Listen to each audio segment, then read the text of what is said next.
What's your one big thing that you want to be known for? Welcome to the Marketing Happy Hour. I am Dr. Christopher Vogelmann of drvogelmann.com and Maximize Your Media, which is our social media branding and posting company where we handle all things primarily for healthcare practitioners. And with me, as always, is... I'm John Paduchak with Videos Are Social and Local Marketing Strategies. So, yeah. Who's down there? Who's down below? Down here, actually from north. This is Kayvon from Vancouver, Simplified.zone, and helping entrepreneurs get things done. Implementation. How many Asians are there? Well, it's location kind of everything, right? Location, implementation, concentration. Okay. I'll give you that. All right. Sure. Good. Let's go with that. So this is the continuation. This is part B of our two-part series. We started talking about this actually on Friday because we had an unusual Marketing Happy Hour Friday edition because yours truly was touring around LA and Hollywood hobnobbing with the swells. Yes. And we started talking about the idea that we don't necessarily want to be a jack of all trades because the perception is amongst potential customers and clients and even patients that we may be the master of none. So, John, did you want to start off, or Kayvon, or how do we want to go here? I'll start off. I still don't think it's a bad thing to be a jack of all trades, but I do think somewhere you've got to highlight your specialty and whatever that might be. Because broad knowledge is good. I was going to say awkward silence time. No, but broad knowledge, I think, is good. It's funny, a lot of stuff that comes back, or a lot of the coaching clients that I have, they'll come up and say, I'm really glad that you do have a broad knowledge of all of this because I can ask you all these questions and you understand how it all fits together. You're not so specialized. But well, and you were Targeted Net Solutions before. I was. What are you now? Oh, it does say right there. Video social. So we rebranded because it became quite obvious that for us, social media and video was intertwined in a very unique way. And so that's a very good point. I like that. Because, yes, having a broad knowledge is very useful for our clients because, as you said, we are the one who can make things fit together, connecting the dots for them.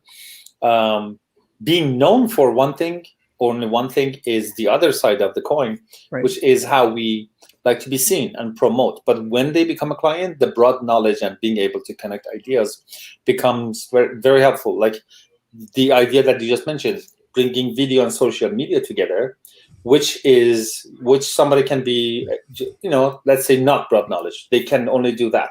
But doing this within the area of marketing and within the bigger concept of business and see how these all fit together, then do your specialty thing and connecting all of the dots will be tremendous value for your clients. Well, Kayvon, would you consider yourself to be a marketer or a coach? No, I'm more of a coach, but a coach who has been passionate about marketing. So I have been looking into marketing, all sorts of it, studying it, case studies and that sort of thing. So I would consider myself I'm like a student of marketing always. There's always something to learn, and anything that I learn, not only I enjoy the mental exercise or that's a good idea, but most of the time they show up in conversations with my clients because yes, I am doing coaching and it's about business and implementation of the business. But what is it that we're implementing? Most of the time it's some sort of a growth or marketing strategy. And the more I know, the more all of that allows me to help my clients. So yes, I can help them to come up with some sort of a marketing strategy, or there is a marketing strategy that we want to implement. Getting it out there with knowing enough about marketing would be the kind of a help that I can provide. Similar to what John was saying before. Make sense? I think sorry. I said, does that make sense? Yes. Yes. Okay. Better. Yeah, I was going to say that we it's good to know enough so that even if you don't have the required expertise to help a client in a particular situation, you at least know where to send them. Right. Yes.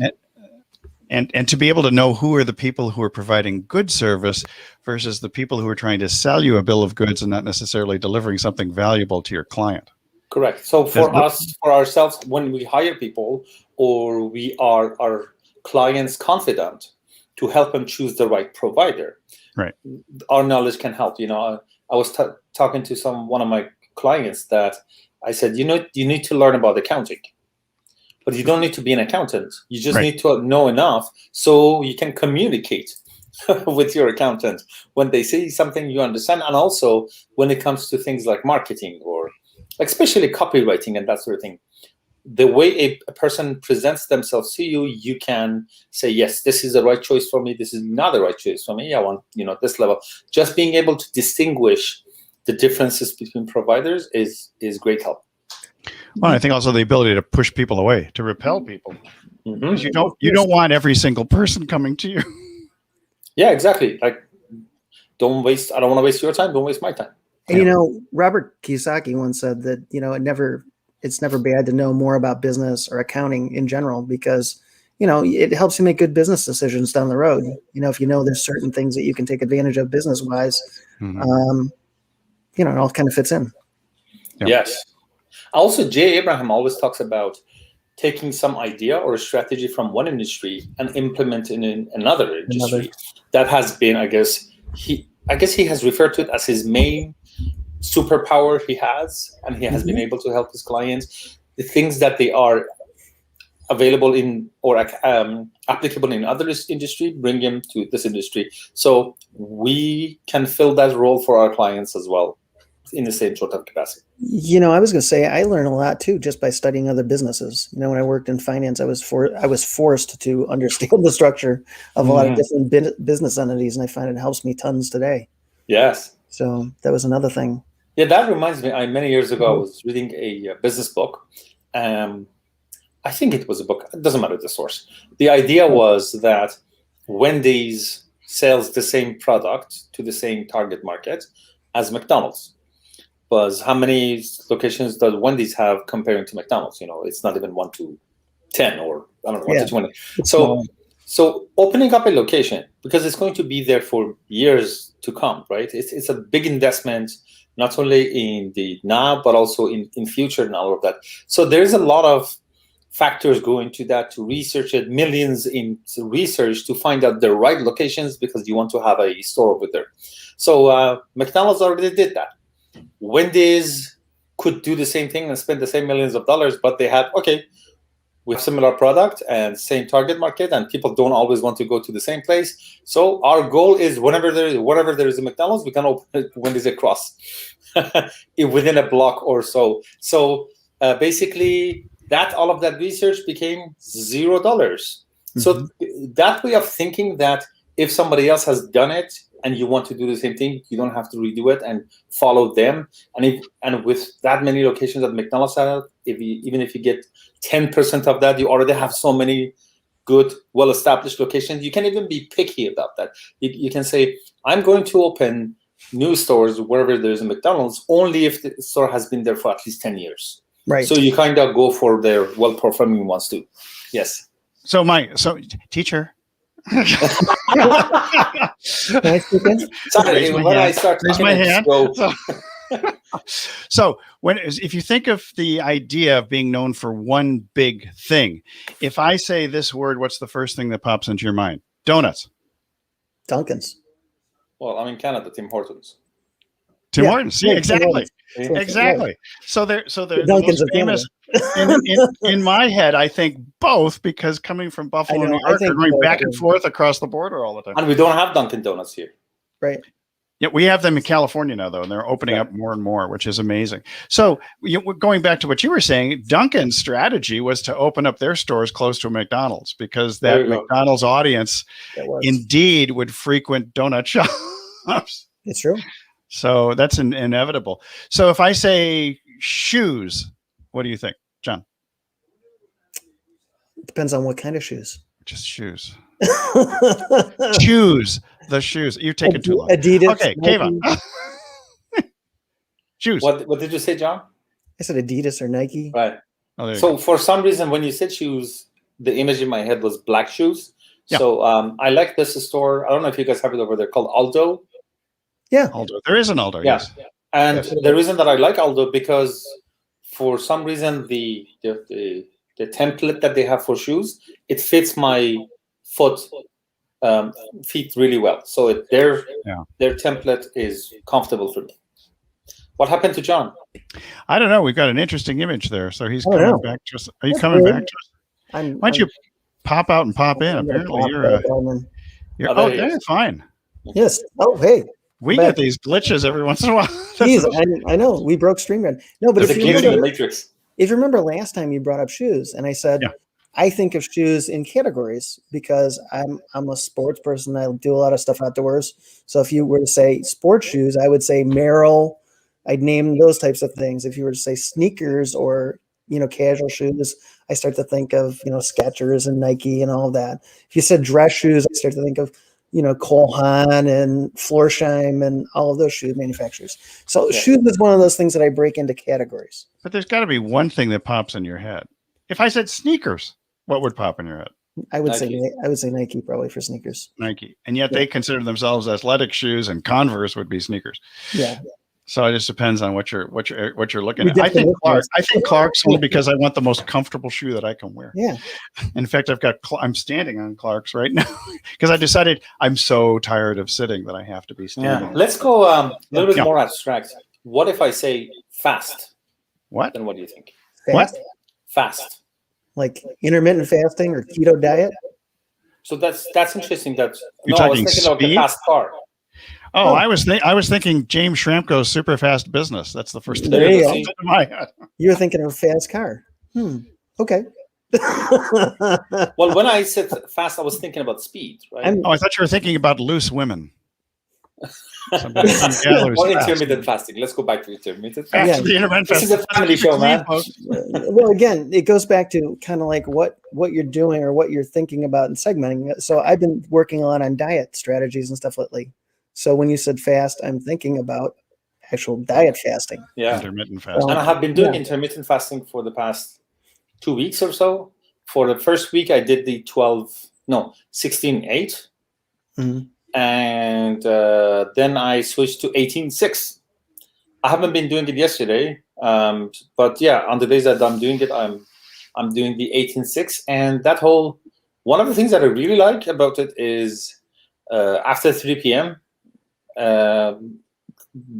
what am I going to eat for dinner? Should I take a snack? All of those questions is not my problem anymore. No. So that liberation, that free mind now freed, is one of the benefits that I really enjoy. That's true. It's very true. Never thought about it that way, but it's absolutely true.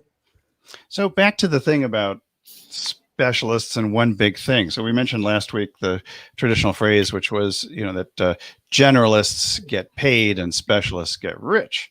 And of course, there's a big difference between, say, a cardiothoracic surgeon and a general practitioner, as you well know, Dr. Kayvon Kay.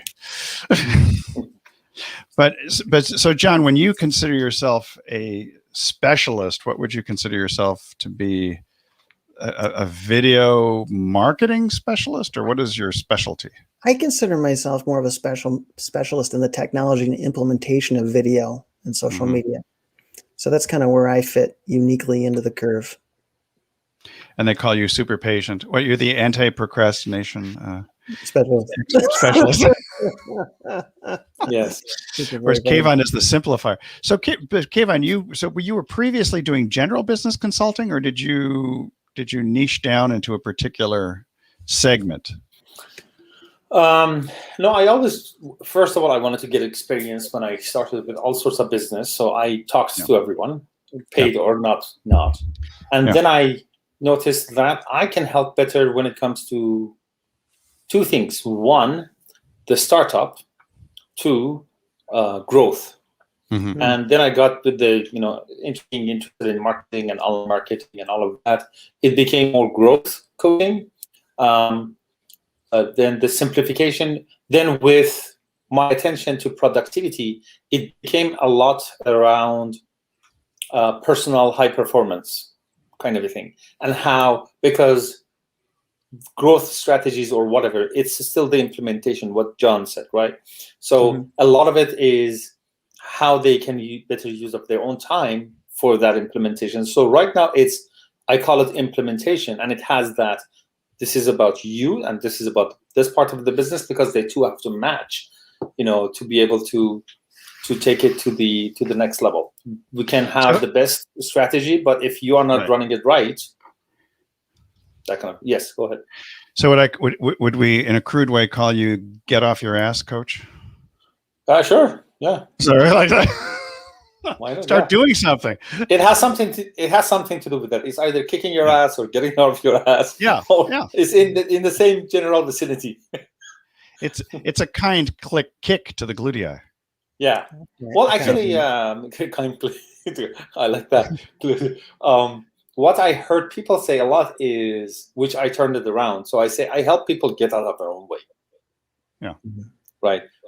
So sometimes it's let's say fear of this, or imposter that, or procrastination this. So now making it useful and practical, and also make it more tangible. So let's say, which one would you want to hire? The guy who helps you get out of your own way, or the guy who helps you implement?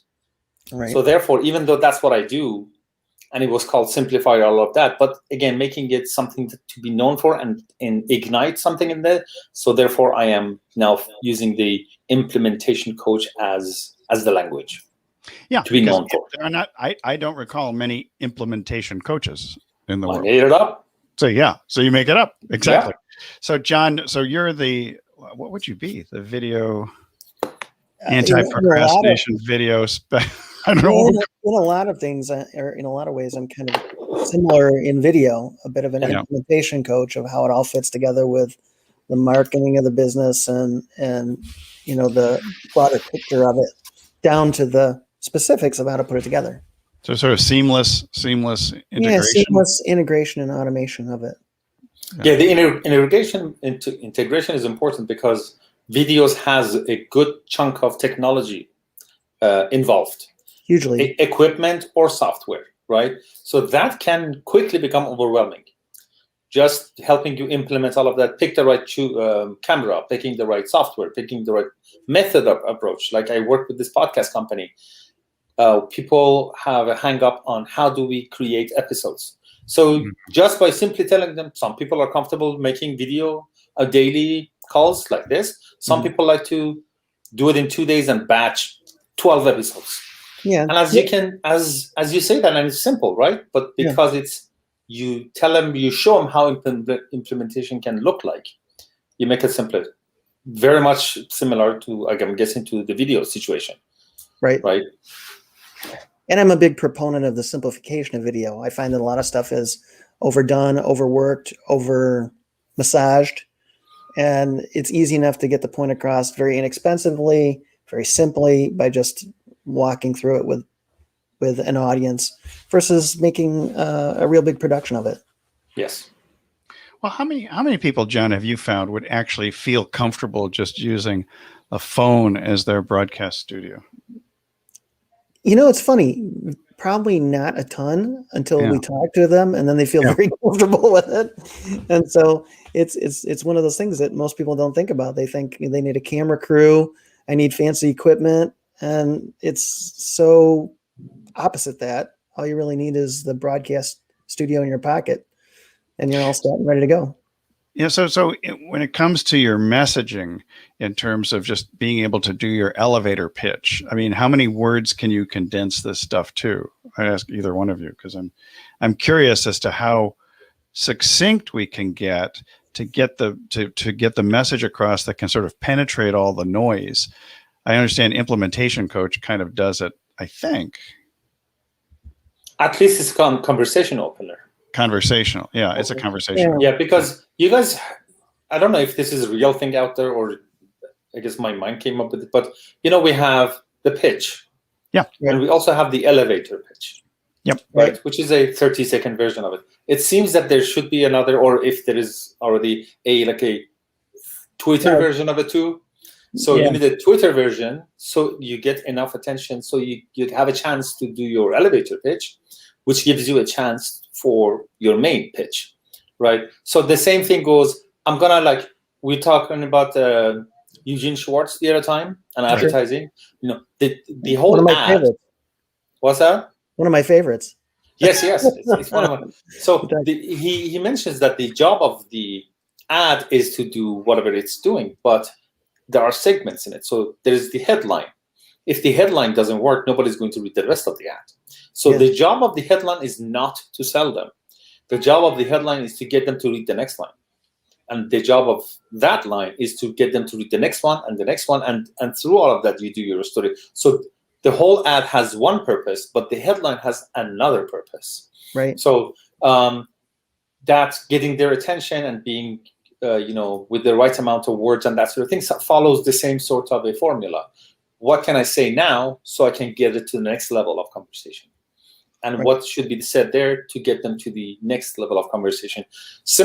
Reverse of the similar idea that Rich many years ago was talking about, Rich Efren, he called it the chain of beliefs, that you start from the end.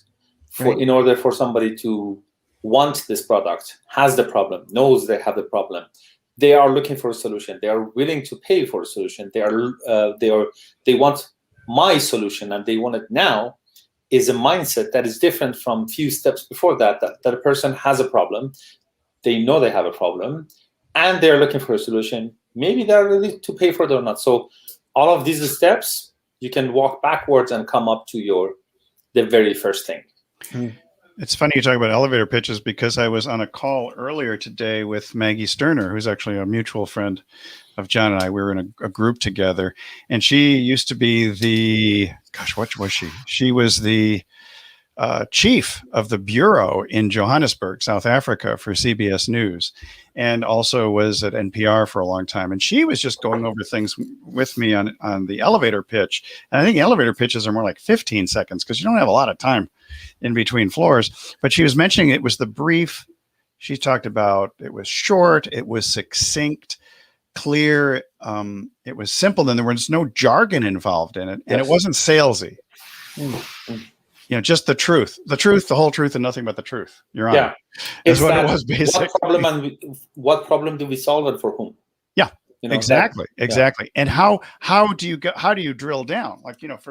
For me, I was looking at doctors primarily for my coaching business who were 50 years plus, and they wanted to do something different. They didn't want to be in practice anymore, and they wanted to, they were burned out from COVID.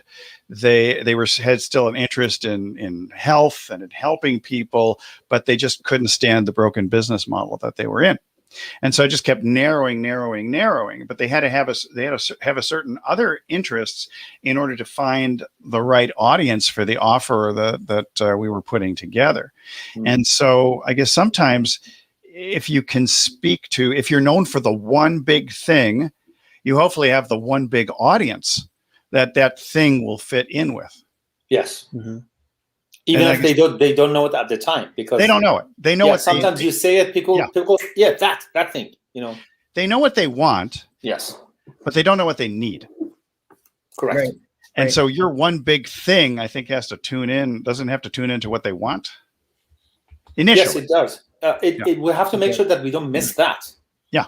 If we only talk about what they need, so many people that we can help and serve, they're not going to get the message. No.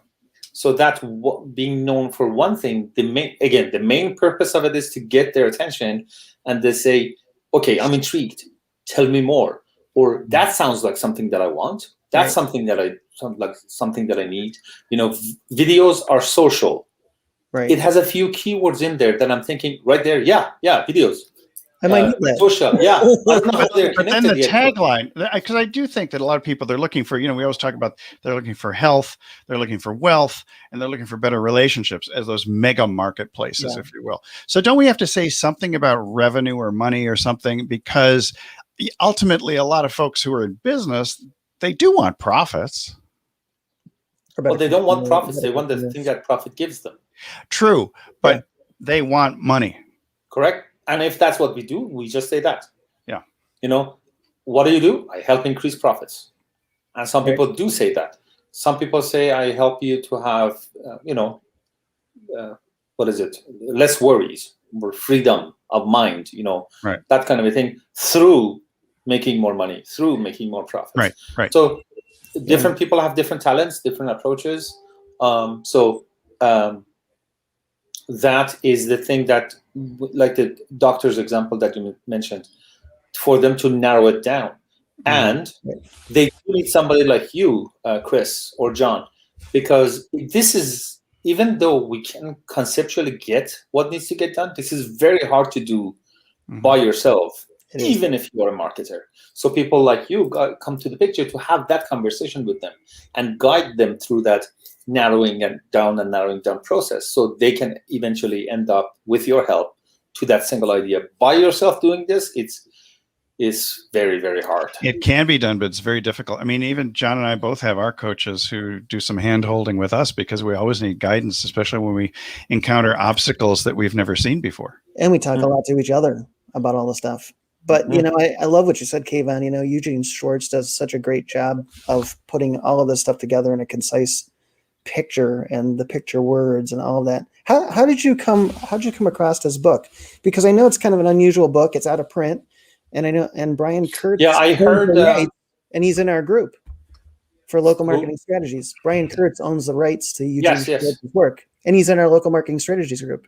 Yeah, I heard about the book and Eugene Schwartz and all of that from Rich Sheffer many years ago. Cool. So I'm guessing around 2004 or 5.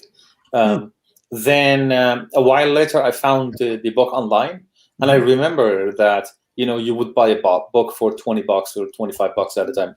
Yeah, and this was $95, and it's more than that now. Yes, and I bought it right away because I have done an Amazon research before, and I noticed the original copies, they were $600 or $700 on the guy. So I think I knew that somebody, I didn't know about Brian yet, Brian. Has done a version of it. So I found it, ordered it, received it, and started enjoying it. And many years later, I met Brian in a AWAI copywriting event in Florida, and we had a great chat and about Eugene Schwartz, and we ended up talking about Rumi and other things too. So it put it all together, and a bunch of other things. I really enjoyed Brian's book, Over Delivered. I don't know if you guys have looked at that. I haven't. I haven't started reading it yet. Yeah. So what we're talking about, and for people who are listening to this or watching, that's a book that I really, really recommend. Over Deliver by Brian Kurtz, because as you said, John, does a very good job in putting all of these together. You don't have to learn everything. You don't have to be a master of everything, but you now see a bigger picture and how the elements are connected within the idea of over delivering to your clients, and just the bonuses with the book. I don't know if he's still. I'm sure he's still. Just the bonuses with the book is that loads of stuff, including some original video interviews of Eugene Schwartz. Oh, awesome! Yes. Very, very cool. It's funny, different books, and we were talking earlier about business. Somebody recommended this one to me. I said, business-wise, this makes a lot of sense, because understanding how all of this would fit together would be a great thing to know. Bank 4.0, I don't know that one. Yeah. Tell us about it. It's all about kind of the new wave of banking and how banks are changing and reformulating the way they work. So I think I'll look into it. Yeah. There's so many good things that you kind of catch on to as the more we talk to people. So for example, what's the one big thing that each of these different banks would be known for? Like a Bank of America. That's a very good question. Yeah. Racketeering? No. Sometimes when you think of the larger banks, you think of not such great things, as opposed to some of the local banks. You think of, better service. Why would we go see somebody locally?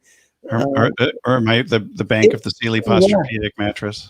Well, and I think that's the reason that Brett King is the guy who wrote this book, but I think the reason that he wrote this book is he saw so many of the larger banks losing touch with their customers. Right. And that's all a big part of it. And one of my friends and mentors was in banking, oh my gosh, many, many years ago, started a couple of the banks in New Hampshire. Yeah. And he's like, I was doing banking 3.0, I think, in the 70s. and he was way ahead of his time. I even mentioned some of the things he put in place in his banks to people now, and they go, back then he had that in his bank, and they're like, yeah. So he was way ahead of his time. But and going back to the question that you asked, what are the banks known for? I don't have an answer, and I think that's why. This is my opinion. Banks are doing a horrendous job when it comes to distinguishing themselves, or even marketing. Like, look at their ads on TV. None of them speak to me. Like, at least one of them said something. Like, all of them are more about them than us. And because banking is, having a bank account and all of that, because it's something that everybody does, they don't feel that they need to actually do something. It's just a matter of not our bank, the other bank. But there is no difference going from this one to the other one, except you come up with ideas like free banking. I am with a bank here in Canada. It's called, it used to be called PC, President's Choice. Okay. So I opened the bank account in a supermarket. And so President's Choice, which is under the umbrella of CIBC group of banks. Mm-hmm. And these days it's called Simply. And it's free checking account, free saving account, no transaction fee, no monthly fee. Even for the paper checks that they sent you, no fee. It's a no-fee banking. You have everything that a bank can give you, mortgages and all of that. They just don't have any physical location. Right. No physical location. Everything is online. And I have been with them for over 20 years now. So think about 20 years of no fees. Yeah. Right? How much money is that? It's a lot. Exceptional. Yeah. I've been with my bank for a very, very long time, over 20 years, but I can't say I'm in the early stages. I was thrilled with them. I really liked them. I love the fact that I could do most everything by phone or online. I didn't have to hardly go see a manager for anything. Which was great because when you did go see a manager, I found them largely incompetent. Being a guy from the financial industry, I'm not going to name who the bank is, but maybe in the after party. Even going through this, what is there any banking? And I'm thinking like commercial wise, things that I've seen, pieces of advertising. The only even piece of advertising I can think of for a bank is the Chase Rewards card. They do like such a good job, I think, with that card. They've got Kevin Hart is the spokesman for it, and he's hysterical. But that's the only even piece of advertising that I can think of that I have seen for a bank that's memorable.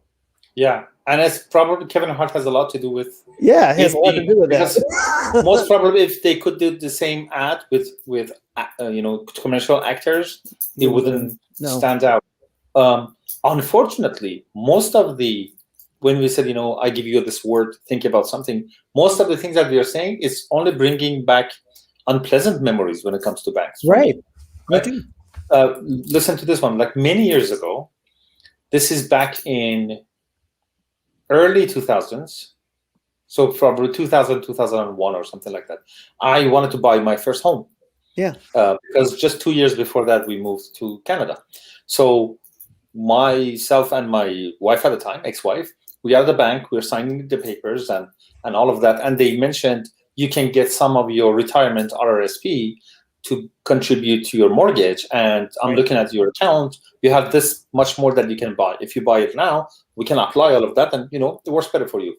And I said, yeah, sure, do it. I have my RRSP with another financial institution, but let's do it with you, this part of it, so you can take care of it. Yeah. So we did all of that, and there was some sort of a refund I was supposed to get, and after a while, it wasn't there. And because for that, and I called the guy, and I said, what happened to the thing? Oh, he said, you should have asked for it 30 days after, so it's too late now, it's gone. I said, dude, the whole point of me buying this from you, in front of you, is for you to take care of this for me. Then he said, but usually the customer doesn't, and I just stopped him right there. I said, there is nothing usual about this. Yeah. I understand that you may do this every day, mortgage, buying a house, doing the paperwork of a house buying. Yeah. It's a day-to-day usual thing for you. But how many houses do you think I buy in my life? And this is one. There is nothing usual about this. You were supposed to take care of this and all of that. And he had nothing to say. And he said, well, I'll see what I can do. And I guess he moved some papers around. And after a while, it was fixed. Oh, that's but good. That whole idea of did something. Yeah, they lived in their world. This is what we do every day. It's usual. And banks are out of touch, as you said, because of that. Ridiculous. We're not going to get a rant on the next topic, which would have been insurance companies. So we're going to in Canada, you don't have that problem. Yeah, one industry per episode to rant. Yeah, one industry. We can rant about one industry. But it's a good one where there's not a lot. There really is not a lot of good marketing going on there, and nor is there a lot of great customer service stories to kind of reiterate. It's an interesting case. Yeah. If you're known for being known for one big thing. I mean, if you're going to be the auto body shop who specializes in high-end German luxury cars, that auto body shop is really going to develop quite a reputation. You're not going to see too many Toyota Corollas or Hyundais rolling into that shop. No. Yes. They so how self-deselect themselves. Yeah, to self-select. I mean, and so how do we overcome the fear of losing business? Because we want to be broad and we want to, say everybody. And I've seen this with chiropractors too, since I are one. And it's that the idea that anybody with a spine is my potential patient. Yeah, that's very misguided. Yeah, I would say so. I used my phrase the other day. I was on Lunch Club the other day. I used my phrase with a guy there. I said, well, at the end of the day, marketing is a filter. He goes, I've never quite heard that said that way before, but you're absolutely right. Yes. Because you don't want everybody. If you were to buy ads to try to attract everyone, you would spend a small fortune. And get no one. And so you're right. And so that's the real. And the ones that you get, most of them you don't want. Yeah, well, that's the thing. Yeah, yes. You totally get nothing, and then you wonder, God, but I spent $1 million on ads. Why don't I have any traction? And the reason is you put out too big a net. Well, and it's image advertising versus direct response. I think there's a huge difference there. Yeah, big difference. I have had that conversation a lot, and the main thing that works for me is putting themselves in the customer's shoes. Like I would tell them, okay, if I would sell you something like that, would you buy it from me? Would you buy that yourself? Right. Who's that talking to? So when you put them in that situation, now they have to think, okay, or look at bring up a recent purchase that they had, or that example of would you buy when you have a headache? Do you buy painkiller or headache medicine? With a bunch of examples and ask them to make the purchase decision in these scenarios. Yeah. I found that has been my best tool in overcoming that. Definitely good. Yeah, I find I do that a lot more with people too, where I will go through. Okay, so you're telling me you tell them this, and this, but what if I told you this, and that instead? Oh yeah, I like that way better. Because it's all about the focus on, and I say it all comes back to nobody's really focused in as good as they should be on who they're serving. And at the end of the day, once you figure that out, and it's easy. Well, and the only way you're going to figure that out is the quality of your questions. Right. Yes. Right. Whether it's surveys or a conversation or just even on a Q&A in a live broadcast, for example, or a Zoom room or someplace like that. And the so how about this research for people who are watching live or watching later? If you want the three of us analyze your elevator pitch, in the format of, hi, I'm so-and-so, and this is what I do. And just leave it in the comments, and we will look at them. We will, give you feedback. Yeah. And what John said, you said this. What about this, and that? Or, at least we can ask you a question to see, to help you narrow it down. So if you put it in the comment, we will get back to you. Yeah. If they have a website or something that kind of shows what they do, drop the URL underneath there and just tell us who you are, what you do. Or more than that, what's the end result for your client, your patient, your customer? What is it they're going to get from you? Yeah. And in previous calls, we mentioned this, and a good resource for that is a book called Story Brand by Don Miller to help you narrow down what you want to say in a way that it, raises some hands, makes sense. People say, that thing, I want that. That's for me. Aren't we generally too wordy? Yes, we are. Yeah. Very verbose. And that's the nature of the beast. At the beginning, we start with that, and then the process of, elimination and thinning it down and removing the extra pieces. It's that whole idea of, sorry for the long letter. I didn't have time to write you a short one. Right. Right. It takes time and the process. So it's fine and it's natural to start with too many ideas, too many words, too many sentences, but it's not fine to stop there. Work on it, people, listeners, viewers, Kayvon, myself, work on it and narrow it down and simplify it and narrow it down, remove all of the unnecessary stuff. Stick with only what is vital and necessary to the idea. All of the extra bonuses, we will have time for that later. But for that one sentence, rub-a-dub, dub-a-dub-dub. That's it. Yeah. What was that? Was rub-a-dub-dub 3 minutes? I don't know. I just made some noise. I don't think there's any. Ubudu. How about that? Wasn't you last week, though, Kayvon, that said something about if you could describe your business in 5 words? I think that was me. Yeah. Was it you? I don't know. It was one of you. And, I like that idea because it got me thinking last week a little bit. And I said, yeah, I like that idea of being able to describe it in 5 words. What would I say in 5 words that would get people's attention enough to say, okay, I got to hear the next part of that.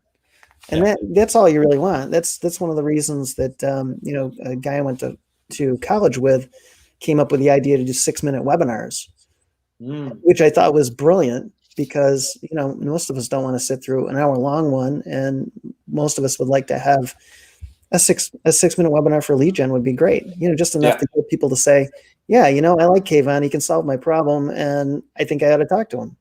I had my business down to 5 really words. smart. I pitched it to Maggie Sterner. It was, you have problems, I help. So everybody's business. She liked it. That might be a little broad. Well, you have qualified problem. I help. So what kind of problem? Yeah. So I think the real question is, how do you really narrow it down so that you could even put it into 1 word? One is hard. One is hard. Well, one word is simplify. Yeah. Which is the name of the business. But when you said that 5-word thing, I'm going to give it a try. Consistent implementation made simple.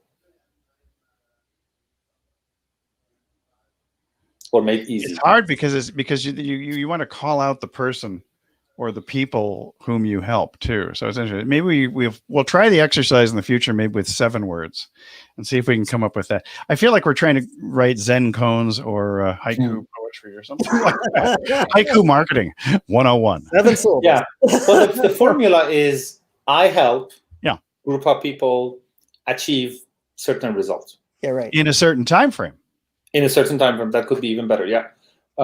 Maybe you need that. Maybe you don't need that. It's again one of those Eugene Schwartz conversations. we saw that recently with challenges. People challenges have become very, very popular nowadays. Very popular. And so one of the formulas is to tell people how long is this challenge going to be, first off, because there's a big difference between a 30-day challenge and a 3-day challenge. So you would say something to the effect of the 5-day, and mention whether it's free or paid, the free 5-day, how to make killer profits from your aquarium business. Something like that, if you run an aquarium store. Yeah, nothing wrong with that. That was perfect, precise, exactly know what's going to happen and all of that. So I don't remember, and I also don't remember what I just said. That's all right. And at the same time, I don't. I was going to say there was no question for me after that. Yeah. No. But we see also in the challenges, it was more like the why. seems to be what's going on. It's the why. Why do you want to have some outcome? And what is it that you want to accomplish? And then really when you have your courses that you're teaching or your coaching program or whatever it is, it's more the how-to, the nuts and bolts, how the pieces all fit together like John does with video. Right. And then how they go from one piece to the other, because video has a lot of parts to it. Or yeah, I mean the difference between tentacles. Tentacles. And so the difference between doing a live video or doing a live video to create content or doing video that's you're going to use for a Facebook ad or a YouTube ad, or you're going to do a slide video, you're going to do this kind of video, that one, this one. You want to go on TikTok, it's going to be a little different. And so all these formats, even within social media, video is just for the tremendous variety of videos and what they're used for. Yeah. And so right there, somebody like John can say, first, I'm going to help you figure out blah, blah, blah. Then we're going to set up what we figured out. Yeah.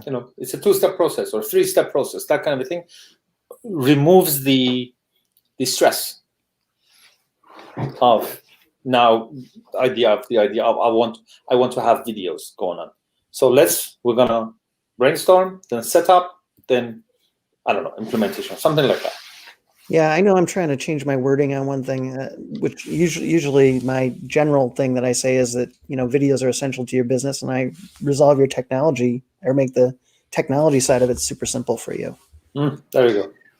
I like videos can be profitable, can bring your business more profit, more revenue, more resource. And the only reason, and I've been totally against using the money thing in anything with regard to titles or taglines or everything. But ultimately what I've come to recognize is that business people in general are interested in green ink instead of red ink, or I should say black ink instead of red ink. And why would I want to use more video? Because you're going to bring in more patients, more clients, more customers.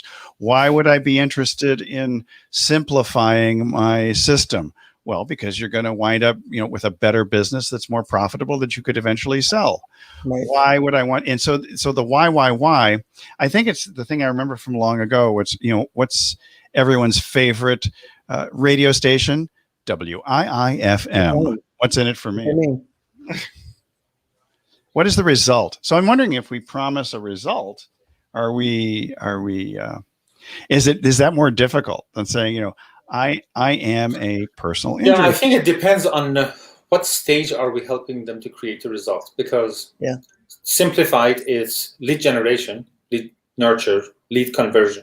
So getting the attention, keeping the attention, and the ones that they pay attention, sell to them. So if the video is for only one of them, or for all 3 of them, each one of them has a different result that we can promise. And this, it's interesting you say lead generation, because I had this conversation with somebody recently, which was people really don't want lead generation. What they want is the customer coming through the door and spending money. Because leads by themselves, if you don't have a system in place and a good staff to convert those leads are useless. Right. Yeah, but the customers coming through the door consistently so we can make money without lead generation doesn't exist. So the question is, I want to lose weight, but not diet. Are we selling lead generation? Yeah. Are we selling lead generation, or are we selling, more people spending more money? So I'm getting cruder in my old age. No, it's funny. I think we become more jaded too, because jaded and cruder.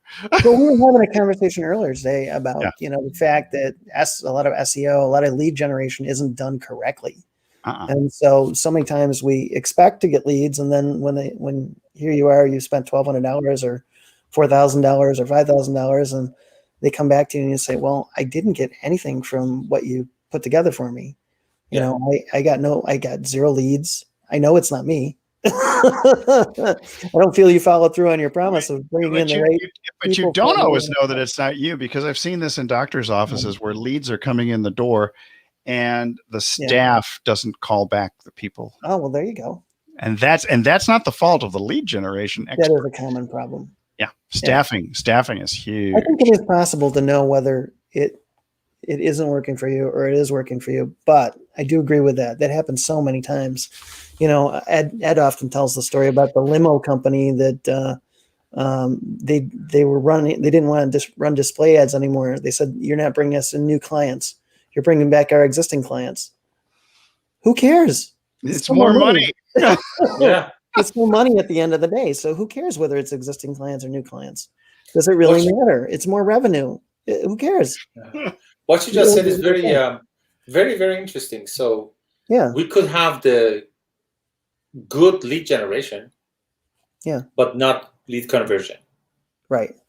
So it could be the staff or salespeople are not trained enough, or incorrect kind of a match over there. But lead gen is doing fine.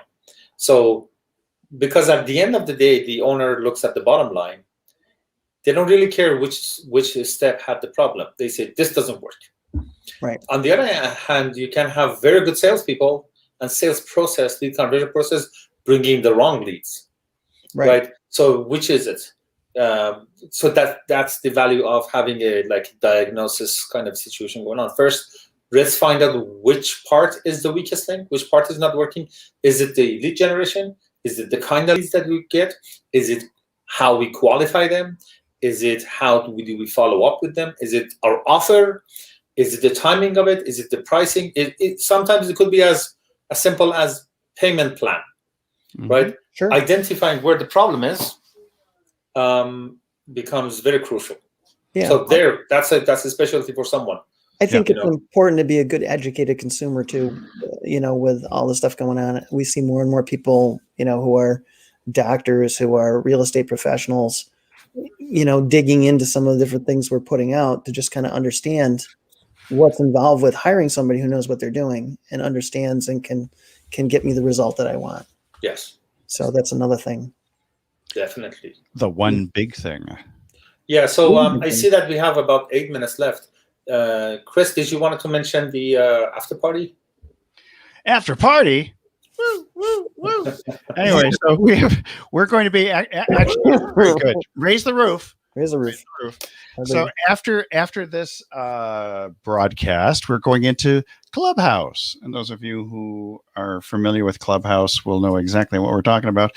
For those of you who don't know, it is an audio-only platform where you can have great conversations with people and connect with a lot of people with whom you wouldn't normally have any connection. I mean, everything from billionaires and venture capitalists to potential patients and clients and coaches and consultants and experts and a whole wide range, even Hollywood types. I'm a member of a couple of Hollywood rooms just because I find it fascinating to listen in on how the entertainment business works. Yes. And once again, we have to get out of our boxes and be able to appreciate marketing from more than one type of business or one marketplace. And that has always been the case. So Clubhouse currently, I believe, is still only available on iPhone. You can download the Clubhouse app, but you have to have an invitation. Now, I know many of you already are on Clubhouse, and so you can just look for the Marketing Happy Hour after we finish here, and you'll find us talking about the one big thing. And I've made John, that guy over there, that's me, a moderator. I've made Kayvon, that guy down there, a moderator. And so we're just going to do this as an experiment because, as we well know, marketing is an endless series of experiments. Yes. And so I've seen a few organizations and a few groups who do just this. They do their event and then they bring the so-called after party or some additional conversation into another area. And it's just a perfect chance for us to have a dialogue. Dialogue is the key. Because some people, when I was going to say they hear the word diet, they say they don't like it because die is in it. But dialogue is good. It's just a gentle conversation about things, and it's really good for give and take Q&A stuff. So we've been playing with Clubhouse a little bit, but we're going to do it a little bit more. We thought about doing a simulcast of this, but you have to have a warning in the description of your Clubhouse event that it is being recorded. Because Clubhouse, as it stands right now as an app, has a certain degree of, it's an ephemeral type of thing where there are no recordings, and your fear of missing out or FOMO is there because you want to be able to catch somebody live, because recording it is against the terms of service. And we were talking about all of that, and what we were talking about before is that if there are questions that we can answer, interactions that we can have, commenting on this video and all of that is awesome. We see it, we welcome that, but bring your questions to Clubhouse. We would be more than happy to answer them. And if we don't know the answer, I'm sure we can send you to a resource that can help you with that. We can lie. Yeah. No, we can lie, yeah. So, so adding more interactions between viewers and listeners and doing something spontaneous, live, interactive discussions. We love for you to push back on the ideas that we talk about over here, and let's see what's happening. Right? Talk to the hand. Yeah, talk to the hand. Talk to the hand. So we're going to open up the Clubhouse in 5 minutes or so. It's opening up in about 4 minutes. Yeah. So let's see what comes up. 4 minutes was coming up. Yeah. So when it comes to the one big thing, do either of you gentlemen have any particular advice with people to narrow down and to specialize and to laser focus on something that distinguishes them from everybody else in their marketplace? Oh, I got lots of advice. Tell me something. All right. So if I were to do this a whole different way now than what I have in the past, the one thing that I would suggest is to go in and do a deep search on what it is that you do for the consumer on Google and look at everything that comes up around that. Because what you'll find is you'll find other income opportunities, you'll find what other people are doing, you'll find insights and the photos on Google, all of that stuff. And just go through all of that and just kind of take it in. And I think by doing that, you can look at ways that you're different from your competition, and those are the ways that you can distinguish yourself or separate yourself from others that are doing the same or similar work. So that would be my. I like it a lot. I don't know why I was reminded of this, but here's the thing. Let's say you have a few candidates for your one thing. Mm-hmm. Your one thing should also pass this test, which is if that's the only thing you get to do for the rest of your life, that idea is not only not bad news, but also good news. Mm-hmm. You're gonna say, "Ooh, awesome! Do I just have to do this and nothing else?" As a hypothetical situation. So you want to make sure that the one thing that you want to be known for is also connected to what you really enjoy, the joy factor of it, because that also not only helps you to stay there for a long time and obviously not be miserable, but also it's much closer to your unique ability and you come up with ideas and enthusiasm and all of that. So make sure that you include the joy of it in your one thing. And the test is this. If you only have to do that one thing for the rest of your life, is that good news or bad news? And if it's good news, you're on the right track. I like that. That's especially, I take that to heart myself because I designed or redesigned a lot of what I do so that I could take it on the road and work from the road because that's what I like to do. There you go. Yeah. Joy factor. Love that. Yes. Joy. I'm trying to find our room. It's in here somewhere. The room is there. Yes. Anyway, I will find the room for you all. Find it in a moment. It is 3:59 on the left coast, which is 6:59 on the right coast. So we're going okay. So how about we say goodbye here and let's say goodbye here, and we'll say hello. We'll meet over there. We'll say hello on Clubhouse. So this is the Marketing Happy Hour. We're here every Wednesday at 3 p.m. Pacific time, 6 p.m. Eastern time. So come on along for some interesting conversations and for a dialogue rather than a monologue about all the types of news and views that you can use on boosting your business in a marketing way with or without a beverage. All right. We'll be back next week. See you on Clubhouse and next week. Come to Clubhouse. We'll be there. Bye.